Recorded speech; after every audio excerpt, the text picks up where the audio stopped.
If I told you that the hottest streetwear brand in existence right now is being run by a starving, half-mad, borderline alcoholic commercial real estate agent operating out of a $170 a month storage garage, you wouldn't believe me. Or maybe you would, actually. You believe me, right? I think you believe me. I've created the coolest hoodie the world has ever seen. The Eclipse hoodie. Do you need to get closer? I think you need to get closer. Okay, let's explain this. This is the sun print. It's beautiful. I drew it. Thank you. I know, it's good. So, the sun print, though, is very, very subtle. If you notice, it's not screen printed. It's instead sublimation printed. That's it. That's the word I was thinking. But here is the pièce de résistance. Well, there's two of them, okay? The sleeves. I have beautiful black rhinestones on the sleeves. So here's the deal. When this hoodie is in the shade, you cannot see the sun print on the front. Now, there's a huge back logo. I'll get to that in a minute. But when you're in the sun print appears. This is why it's called the Eclipse hoodie. In the sun appears. Haha. In the shade, when there is shade occluding the sun, the occult, right? Then the stars appear and the sun disappears. So I'm wearing one of my standard Oracle logo hoodies. I'm going to switch into this one. I'm going to show you what I mean. So you can see. Beautiful. Okay, so I have a direct light next to me. It's a softbox here. It's a very shitty softbox, to be honest with you. It cost me like $45. But I believe that if you can't do something with the shittiest thing available, then you don't deserve to do it with the best thing available, right?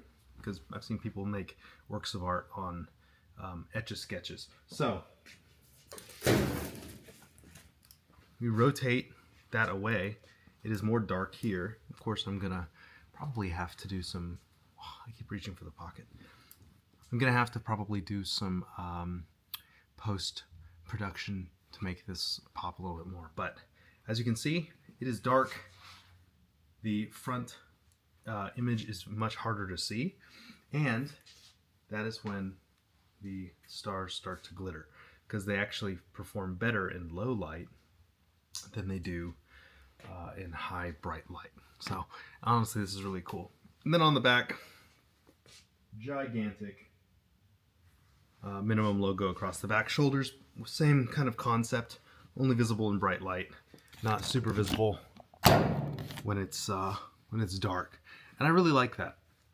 Besides the back logo, which is partially obscured by the hood, there really isn't any other branding on this hoodie. And I feel like that speaks to the development of myself as a designer. I love big logos, I really do. Especially because luxury brands are moving away from big logos to like no logos or whatever. And I think it's way cooler to have a gigantic logo of something someone doesn't recognize than it is to have no logo at all. I think advertising that you're the first person to get to a new brand is way cooler, right? Because people will see you wearing a minimum logo, and then later on when they see fucking Mia Goth wearing minimum, or they see who else? Timothy Chalamet wearing a minimum hoodie, then all of a sudden your friends are going to know that you were a first mover. You were one of the early adopters. And I think that gives you a sense of cred, which is cool. That's why I go with the giant logos. But in this case, I wanted to do something a little more subtle. I like the black on black, and I think this speaks to a maturation of my design ethos, which is pretty cool. I am packing a couple orders today, but right now I'm in full swing, like preparation mode for my next drop. Now I've got a little bit of inventory left. This looks like a decent amount. It's really not. I started with 6 times this amount. There were boxes stacked all the way to the ceiling, and now at this point I'm basically on the dregs. So well, fine, we'll zoom in. So in clothing design, especially when you're running a brand like the inventory, something is considered a broken SKU when you have the main sizes gone and you can't advertise it anymore. So, for example, for a hoodie, L and XL are the two main sizes. Those are what people like to buy. So, for my hoodies here, both hoodies are broken SKUs. I have less than 30% of my original orders left on both of them. I actually only have like 8 Grave Bloom hoodies left, and all the main sizes are gone. So advertising it would be sending people to a product page that is just broken. There's just nothing left in it. I like how the sparkles show up when I'm moving. I can't get over how much I love this hoodie. Plus this design, man. I just overall fucking sick. Beautiful. But yeah, so I have a bunch of broken SKUs. I'm gonna need to build some shelves before the stuff arrives in March.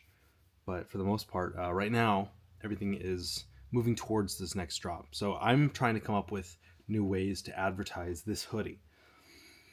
I'm going with something more cinematic. This is the Celestial drop. And the issue that I'm having here is everything has been kind of like, I don't want to be, well, tough guy coded, essentially, right? Very like hard trap, hardcore, doomer wave kind of stuff. When I'm using music as a theme for my teaser videos. But in this case, the Celestial drop is a little bit more self-contained. So I'm going with music for the teasers that is a little bit more reminiscent of Interstellar, in terms of evoking the coldness of space, to create that celestial gothic feel, right? If it's just stars and shit, I mean, like, rhinestones are not particularly gothic, but I wanted to see if I could create a gothic feeling rhinestone hoodie. Maybe that'll be the title of this video. Are rhinestones gothic? Probably not. No, actually, I don't know. We'll see. Maybe we'll have to do a couple different titles. My peanut butter and honey diet is going pretty well. I'm losing weight. You probably can't see. It's only been a few days since my last video. But yesterday, my parents did invite me to Buffalo Wild Wings, which was great. So I had a green chili burger, which was good. And then I found $20 in the parking lot, and I bought some beer with it. So I'm expanding my diet. Fuck. I'm expanding my diet with a little bit of variety in terms of how I get my alcohol. So this hoodie, I think, is going to be a really good seller. There's plenty of YouTube channels that are all about the business of clothing brands. To be honest with you, I don't really fucking care. I tried to sell minimum last June. I went on a buy and sell your business page, and I offered to sell minimum for $100,000 under the condition that I would have control over it, creative control, and that I would get a $40,000 a year salary to design clothes for it. And I think I asked for a royalty as well. And I got laughed out of the room, which that was my point. I wanted to get laughed out of the room because I run on spite. I'm a salt-powered robot. So I wanted to be able to come back in like 5 years and be like, hey, fuck you, we did $1 million this month. But anyway, there's plenty of YouTube accounts that are all about the business of clothing brands. Frankly, I don't give a shit. I'm the Diogenes of clothing design. All I care about is making clothes. I don't really care about I'm fucking with a tarot deck. I don't really care about,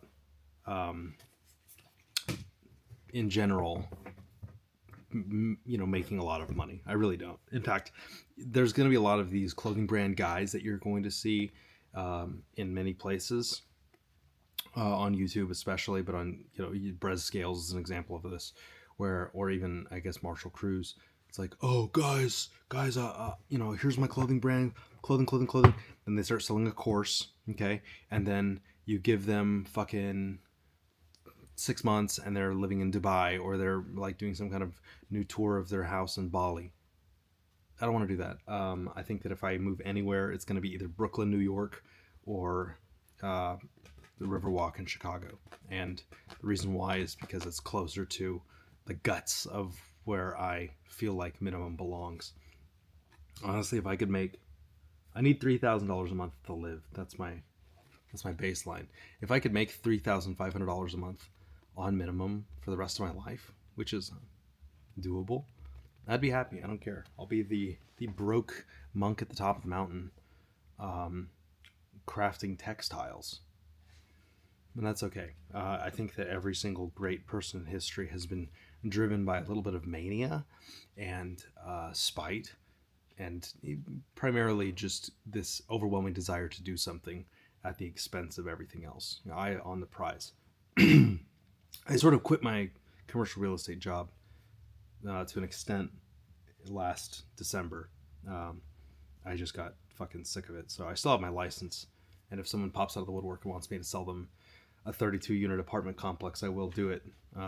But for the most part right now, everything is all in on this drop, including this seamless design hoodie.